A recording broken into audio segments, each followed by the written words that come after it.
The all-new Agent Looking Glass is really the platform for HomeQuest going into the future. We're just releasing it, and it has a couple of really powerful pieces to it. Let's take a look at the Market Analyzer piece. So I'm going to, under Search Listings tab now, there's an additional link or section in addition to the classic and advanced search that you're used to, Agent Looking Glass, which really is going to be the future of the application going forward. So you're probably familiar with this. This is what you've been sending your clients for over a year now, the Client Looking Glass. And the component that I want to take a look at right now is the Market Analyzer. So if you click on the Market Analyzer, you'll notice you have a picker here. We're going to take a look at a section of kind of the inner core of Portland. So I'm going to zoom in a little to get to the neighborhood view that I'm wanting to get, and I'm going to select this picker, which will highlight. So now what I'm going to do is add the neighborhoods I'm interested in looking at. So you'll see it change colors. Irvington, Alameda, Grant Park, Hollywood, Beaumont, Wilshire, Laurelhurst, Hawthorne, Mount Tabor.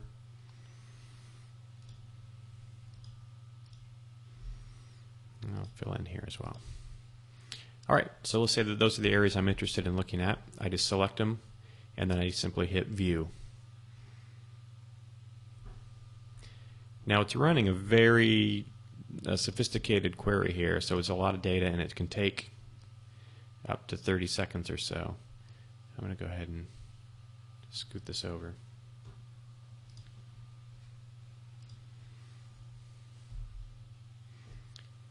And what it's doing is it's looking at the historical data for supply numbers, the number of active listings, the number of sold listings, the turnover or absorption rate, and I'm going to go back a little bit further. I'm going to go back to 2005 and refresh it.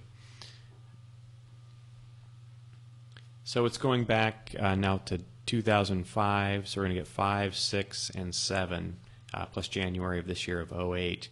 Again, looking at the supply numbers, the active listings, the demand numbers, the solds, the interaction between supply and demand, or the turnover, and then the median price, so the 50% median, 75th percentile, 25th percentile, the average price, and then also the list price versus the sold price.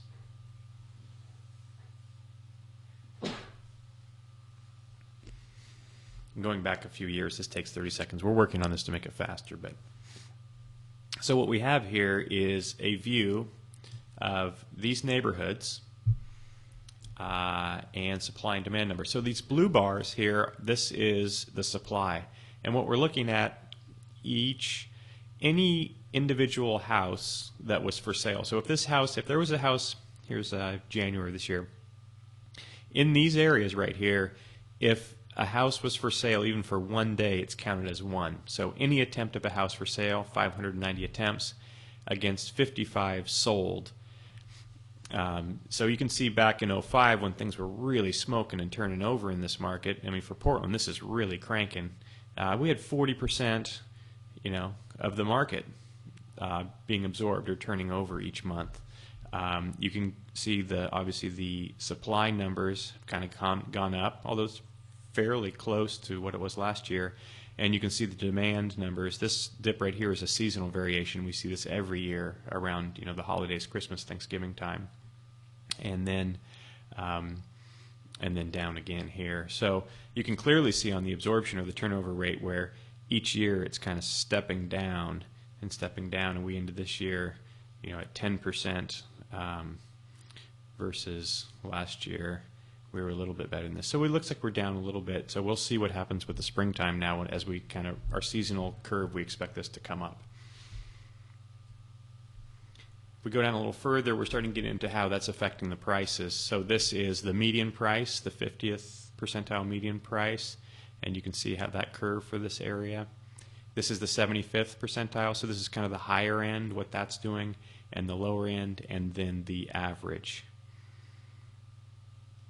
The last graph is taking a look at the sold price versus the original list price. You can see when it was really cranking in '05, there were actually a few months where for this area, the average sold price was above the average list price.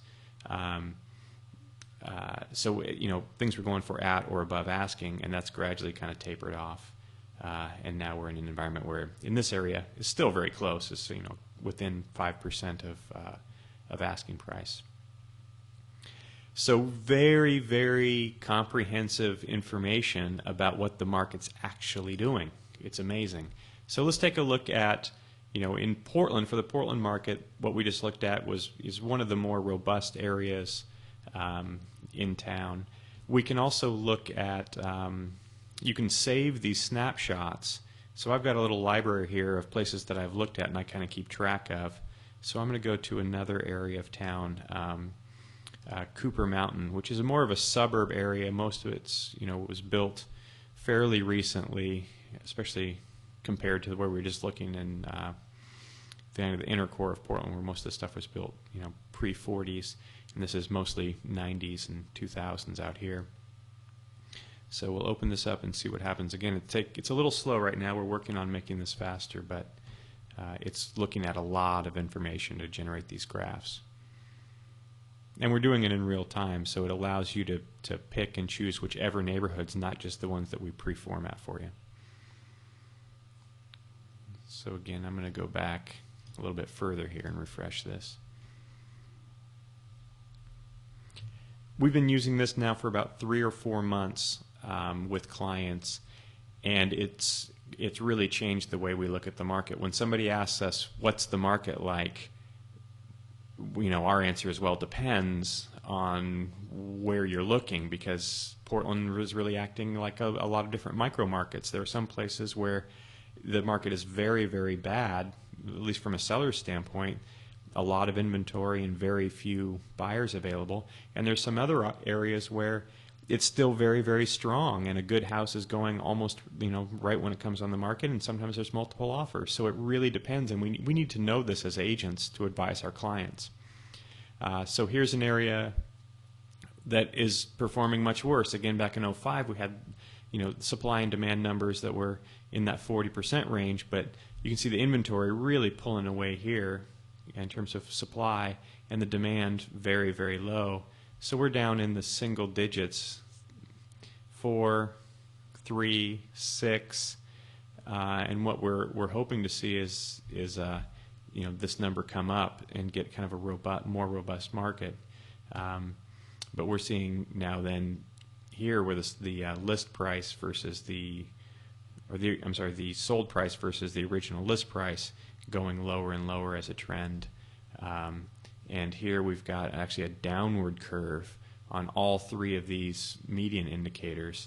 And the data points kind of vary quite a bit, so you have to somewhat normalize these curves and look at them that way. But we have a clear trend of things pointing downward here,